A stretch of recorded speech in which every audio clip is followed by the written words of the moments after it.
I can pick out the chords. Yeah. So, no, that's anyway. great. Yeah, and I wrote a song that we wrote a song last year that came out last fall. It's called "Christmas is Forgiveness." Okay.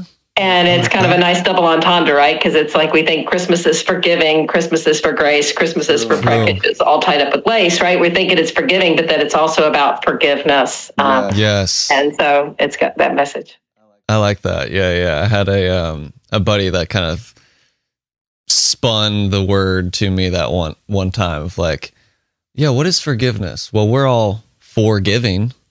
This idea of just giving and like being, anyway, I like the little, I mean, like when you think Christmas is forgiveness, it's just such a great title. Yeah, no, that's great. I couldn't believe that nobody ever did that before, but that's really cool. I don't know.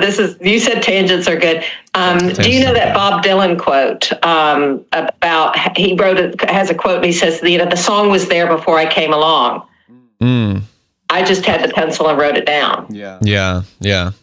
I couldn't have quoted it in those words, but you know that quote. That's kind of like when you think about it, was this thing already there and I'm just the one it landed on? Like Liz Gilbert talks about these idea orbs that land on people. That was the first thing that kind of came to mind when you're reading your lyrics, is the idea of the muse. That there's a creativity outside of just our ego vessel that's kind of bringing it through.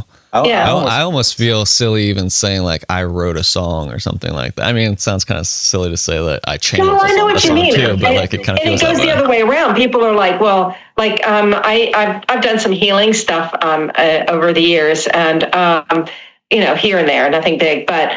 I said to somebody, like I helped or I healed this person. They're like, no, you didn't. The universe did. And I was like, well, then basically we don't do anything. If we don't take credit for something, I'm like, yes, but I was the conduit. I was the one who allowed that to happen. I opened up that portal. I did that energy. I put that work in.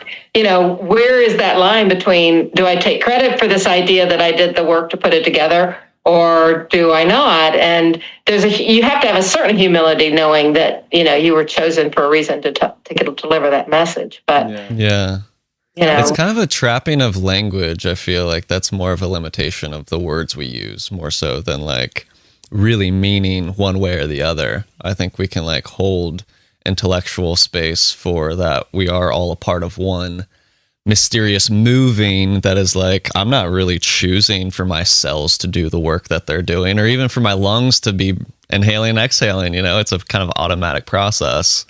There's the things that I feel like I choose to do, like, but at some point it is kind of happening on its own accord, but we still have to use language to say a certain thing, right? On a bigger scale, maybe you are choosing it because you are this consciousness that's choosing to be embodied. And so therefore it isn't, you may, that's where you kind of question, where do wishes come from and how do wishes manifest? And I call it, I have this concept I call cosmic collaboration, which is, that there is always an element that is beyond our comprehension of what that is that assists us on some level. Like, the difference between a wish, a prayer, and a goal is something you can do. You can check the list. You can do I'm going to get that. It's like a grocery list. I'm going to do this thing.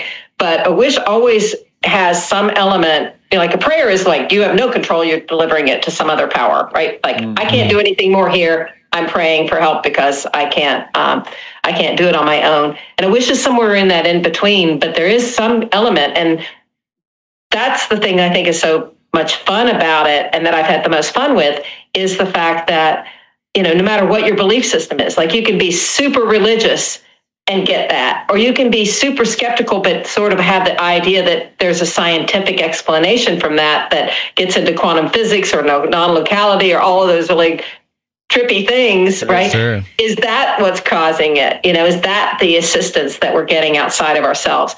But there's, I love the fact that it can unite, like you can be spiritual, religious, this religion, that religion, all of those, and people everywhere, all over the world, since the beginning of time have wished.